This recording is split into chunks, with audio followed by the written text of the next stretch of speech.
Toshkent osmonida bugundan g'alati samolyotni ko'rsangiz xavotirga tushmang. Boisi bu laboratoriya samolyoti.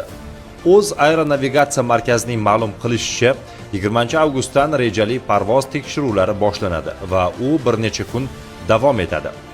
Ta'kidlanishicha, bu parvozlar Xalqaro fuqaro aviatsiyasi tashkiloti hamda O'zbekiston fuqaro aviatsiyasining amaldagi me'yoriy hujjatlarga muvofiq radiotexnik vositalarning belgilangan talablarga muvofiqligini hamda havo kemalarining xavfsiz va muntazam parvozini ta'minlash maqsadida amalga oshirilmoqda.